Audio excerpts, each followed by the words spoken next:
आज हम बात करने वाले हैं दुनिया के सबसे बड़े इंटरनेशनल इकोनॉमिक फोरम की G20 के बारे में। जी हाँ, वही G20 जिसमें दुनिया के 19 सबसे बड़े देश और यूरोपियन यूनियन, अफ्रीका यूनियन मिलकर ग्लोबल इकोनॉमी के सबसे बड़े मसलों पर बातचीत करते हैं। हर साल इस समिट में वर्ल्ड के टॉप लीडर्स अपने अपने देश के लिए पॉलिसीज डिस्कस करते हैं जो हम सबकी जिंदगी पर असर डालती है। लेकिन 2025 के G20 समिट कुछ अलग ही वजह से मीडिया की हेडलाइंस में है कि इस बार साउथ अफ्रीका ने होस्टिंग की जिम्मेदारी उठाई है, मगर यूएस के प्रेसिडेंट डोनाल्ड ट्रंप ने इस समिट को बॉयकॉट कर दिया। और ये बॉयकॉट किसी छोटी वजह से नहीं, बल्कि ट्रंप ने साउथ अफ्रीका पर व्हाइट लोगों के साथ भेदभाव और जेनोसाइड जैसे बड़े आरोप लगाए हैं। तो आज हम पूरी स्टोरी समझेंगे कि ट्रंप ने ऐसा क्यों कहा, क्या सच में साउथ अफ्रीका में असली कंट्रोवर्सी है, क्या है उसके पीछे का राज। साथ ही जानेंगे कि चाइना, रसिया और दूसरे बड़े देश इस समिट में क्यों नहीं आए। पहले बात करते हैं G20 है क्या। G20 यानी ग्रुप ऑफ 20, यानी G मतलब ग्रुप और 20 मतलब कि ऐसे ग्रुप में 19 कंट्रीज और एक यूरोप ऐड है। एक इंटरनेशनल इकोनॉमिक फोरम है जिसे 1999 में स्टैब्लिश किया गया था। यह दुनिया के सबसे बड़े इकोनॉमिक्स का एक इन्फॉर्म ग्रुप है जिसमें इनिशियली 19 कंट्रीज शामिल थे और यूरोपियन यूनियन को 20th मेंबर के रूप में ऐड किया गया। 2023 से अफ्रीकन यूनियन भी G20 का परमानेंट मेंबर बना। G20 देश मिलकर लगभग वर्ल्ड का 85% ग्लोबल जीडीपी ओन करते हैं और 75% वर्ल्ड ट्रेड और दुनिया के 2/3 पॉपुलेशन को रिप्रेजेंट करते हैं। 20 का मेन मकसद global economic stability, sustainable development और कोऑपरेशन को बढ़ावा देना है। लीडर्स हर साल एक बार समिट में मिलते हैं जो होस्ट कंट्री के साल भर के लीडरशिप को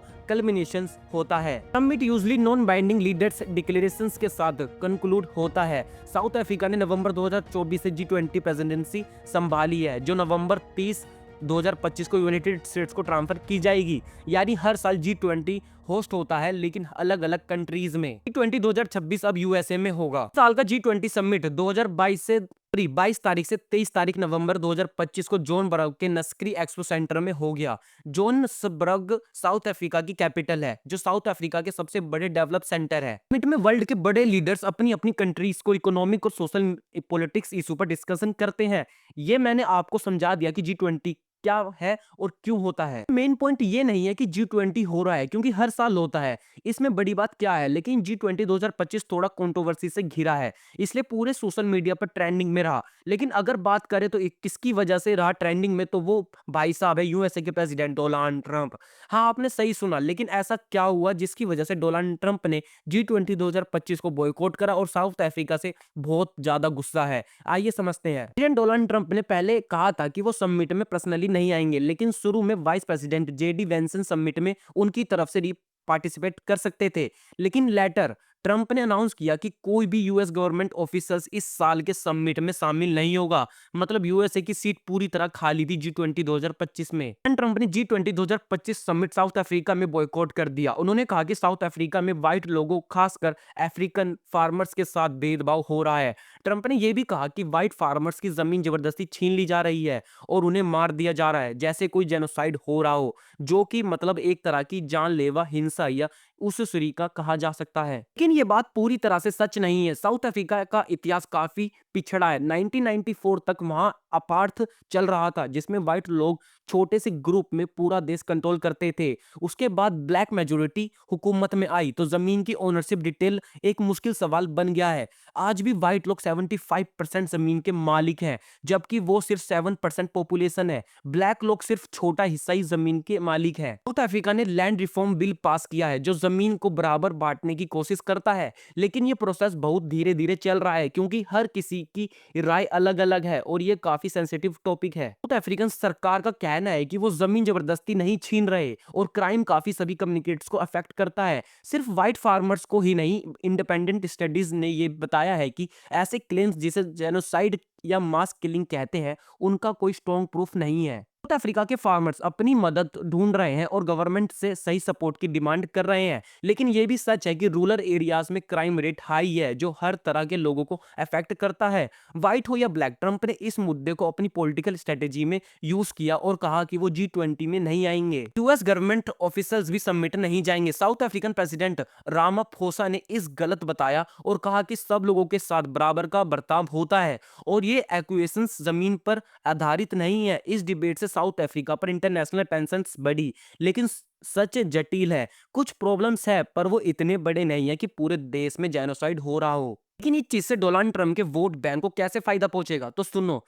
यूएसए में ज्यादातर व्हाइट लोग रहते हैं, यानी गोरे, क्योंकि उनकी जियोग्राफी कोल्ड है और कोल्ड में व्हाइट लोग बोर्न होते हैं। तो डोनाल्ड ट्रम्प का प्लान ये है कि अगर वो साउथ अफ्रीका के व्हाइट लोगों को सपोर्ट करेंगे तो यूएसए के व्हाइट लोग खुश होंगे कि वाह भाई कितने अच्छे प्रेसिडेंट है। वर्ल्ड के सारे व्हाइट लोगों को सपोर्ट करते हैं जो हमारी तरह दिखते हैं। मुझे ऐसा लगता है कि यूएसए के लोकल पीपल ऐसा नहीं सोचते, क्योंकि यार 2025 चल रहा है, सब एजुकेटेड है। आज की डेट में कौन बात करता है गोरे काले की। मैंने रिसर्च करी तो एक और पॉइंट सामने आया बॉयकॉट करने का, और वो पॉइंट ट्रम्प ने यूएस फॉरेन एड भी साउथ अफ्रीका को कम कर दी है। इसका मतलब है कि यूएसए साउथ अफ्रीका को पैसे देता था कि भाई अपनी कंट्री को संभाल लो, जो आपके पास डिजास्टर आते हैं उन सबका जो आपको नुकसान होता है उस पैसों से आप उनकी मदद करो। तो कई पॉलिटिकल टेंशन जिसमें साउथ अफ्रीका का इजराइल का खिलाफ इंटरनेशनल कोर्ट ऑफ जस्टिस में जाना और फलस्तीन को सपोर्ट करना शामिल है के बाद बाइकॉट ने अनाउंसमेंट किया। ट्रंप ने कहा कि जब तक साउथ अफ्रीका अपनी पॉलिसीज बदलेगा नहीं, वो G20 में हिस्सा नहीं लेंगे, और ये बॉयकॉट उनको पॉलिटिकल और पर्सनल कॉन्फ्लिक्ट का भी हिस्सा है। उन्होंने यूएस की तरफ से कोई ऑफिशियल भी समिट में भेजने से मना कर दिया है, तो कि साउथ अफ्रीका के लिए एक बड़ी डिप्लोमेटिक चैलेंज है। South African president Cyril Ramaphosa ने इस बॉयकॉट को अनफॉर्चुनेट और यूएस को नुकसान कहा है, और उन्होंने सिंबॉलिक रूप से यूएस की एम्पैथी चेयर को समिट में हैंड ओवर करने की बात कही है। इस बॉयकॉट को इम्पैक्ट ग्लोबल डिप्लोमेसी पर भी पड़ा है, लेकिन साउथ अफ्रीका ने समिट को एजेंडे को आगे बढ़ाने पर जोर दिया है, जो स्पेसिफिकली डेवलपिंग नेशंस और क्लाइमेट चेंज जैसे इश्यूज पर फोकस करता है। डोनाल्ड ट्रंप एक एक पॉइंट ढूंढ रहे हैं कि वो साउथ अफ्रीका को टारगेट कर सके कि भाई मैं इसलिए नहीं आ रहा क्योंकि तुम इसराइल से हेट करते हो, फिलिस्तीन को सपोर्ट करते हो, वाइट फार्मर्स वगैरह वगैरह। साउथ अफ्रीकन लीडर्स कहते हैं कि समिट फिर भी सक्सेसफुल हो गया। समिट में कई इंपॉर्टेंट वर्ल्ड लीडर्स शामिल होंगे, जैसे इंडिया के prime minister Narendra Modi, France के प्रेसिडेंट, यूके के प्राइम मिनिस्टर, ब्राजील के प्राइम प्रेसिडेंट, तुर्की के प्रेसिडेंट और भी कई अन्य लीडर्स। यूएस बॉयकॉट के बावजूद साउथ अफ्रीका ने सिक्योरिटी स्ट्रॉन्ग कर दी है। 3,500 से ज्यादा पुलिस ऑफिसर्स डिप्लॉय किए गए हैं और आर्मी भी स्टैंड बाय में रखी गई है। समिट के दौरान 2025 के G20 समिट का एजेंडा इस बार खास है, क्योंकि इस बार फोकस पूरी तरह अफ्रीका और ग्लोबल साउथ पर रखा गया है। मतलब वो देश जो अभी भी डेवलपमेंट की रेस में पीछे माने जाते हैं और जिनकी आवाज दुनिया के बड़े फॉर्म्स में ज्यादातर दब जाती थी। समिट का मेन मकसद है कि दुनिया में जो इकोनॉमिक गैप है, यानी अमीर देशों और गरीब या डेवलपिंग देशों के बीच जो बड़ी आर्थिक दूरी बन चुकी है, उसे कम किया जाए। यह बात सिर्फ पैसों की नहीं है, बल्कि इक्वल मौका मिलने की भी है कि हर देश ग्रोथ करे, आगे बढ़े और अपने लोगों के लिए बेटर फ्यूचर बना सके। इस समिट में खास टॉपिक्स डिस्कस हो रहे हैं, जैसे डेवलपमेंट फंडिंग को बेहतर कैसे बनाया जाए, यानी गरीब देशों को प्रोग्रेस करने के लिए ज्यादा और बिना ज्यादा प्रेशर के पैसे मिले। बात लोन की हो रही है और फंडिंग की। क्लाइमेट चेंज का भी सॉल्यूशन और नेचुरल डिजास्टर से बचाव के लिए हर देश को मजबूत बनाना। डेब्ट रेस्टिगेशंस, मतलब जो देश कर्ज के बोझ में दबे हुए हैं उनके लोन्स को ऐसे मैनेज करना कि वो रिकवर कर सके और इकोनॉमी फिर से खड़ी हो सके। यूएसए ही नहीं जो G20 2025 में हिस्सा नहीं ले रहा, बल्कि कुछ और भी कंट्रीज हैं, कुछ ऐसी कंट्रीज हैं जिनका समझ तो आता है कि क्यों नहीं जा रहे, पर ऐसी भी कंट्रीज हैं जो यूएसए के चेले हैं, यानी यूएसए ने उनको बोला भाई मत जाओ वरना तुम्हारे साथ भी रिलेशन खराब कर दूंगा। पहले बात करते हैं चाइनीज प्रेसिडेंट एक्स जिनपिंग ने 2025 के G20 जोनाबर्ग समिट में शामिल होने से मना कर दिया और चाइना के प्रीमियम ली कुंग उनकी जगह समिट में पार्टिसिपेट कर रहे हैं। ली कुंग चाइना के प्राइम मिनिस्टर है। चाइना ने एक्स जिनपिंग की नॉन अटेंडेंस का कोई ऑफिशियल रीजन नहीं दिया, लेकिन ये उनके इंटरनेशनल ट्रेवल्स कम करने की स्ट्रेटेजी का हिस्सा माना जा रहा है। प्रीमियम ली कुंग के आने से चाइना G20 प्रोसेस में अपनी एक्टिव एंगेजमेंट बनाए रखना चाहता है और इमर्जिंग मार्केट्स के लिए अपनी लीडरशिप दिखाना चाहता है। रशिया के president Vladimir Putin ICC arrest warrant के चलते समिट में शामिल नहीं हो पा रहे हैं। अर्जेंटीना और मैक्सिको के लीडर्स भी समिट में पर्सनली नहीं जा रहे हैं। देखो रसिया का समझ आ गया, क्योंकि रसिया यूक्रेन वॉर है जिसकी वजह से रसिया पर प्रेशर है और ज्यादातर कंट्रीज रसिया को हेट कर रही है। लेकिन एक बात नोट करने वाली यह है कि मैक्सिको और अर्जेंटीना क्यों नहीं जा रहे। चलो ठीक है नहीं जा रहे, पर यह चीज भी ऑफिशियली नहीं बताई कि क्यों नहीं जा रहे।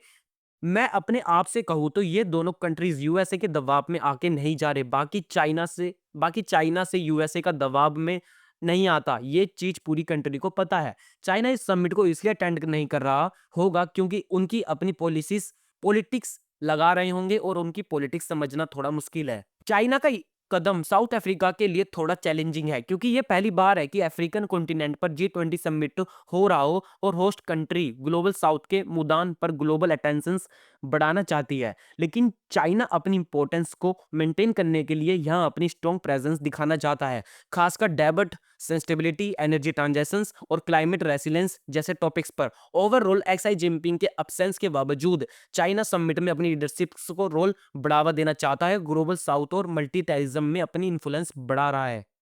अगर आपको ये वीडियो पसंद आई हो तो लाइक जरूर करें, ताकि ऐसे इंपॉर्टेंट और इंटरेस्टिंग टॉपिक्स पे हम और वीडियोस लाते रहे। अपने राय कमेंट में बताएं, आप इस कंट्रोवर्सी को कैसे देखते हैं, आपका क्या क्वेश्चन है। वीडियो को अपने दोस्तों के साथ शेयर करना ना भूलें, ताकि सबको ये जानकारी मिले। और हाँ, हमारी चैनल को सब्सक्राइब करना ना भूलें, क्योंकि आपको मिलेंगे रोज नए अपडेट्स और ऐसे ही इजी लैंग्वेज में समझने वाले वीडियोस। नोटिफिकेशंस बेल भी दबा दें, ताकि एक भी वीडियो मिस ना हो। मिलते हैं नेक्स्ट वीडियो में, तब तक के लिए धन्यवाद और अपना ख्याल रखें।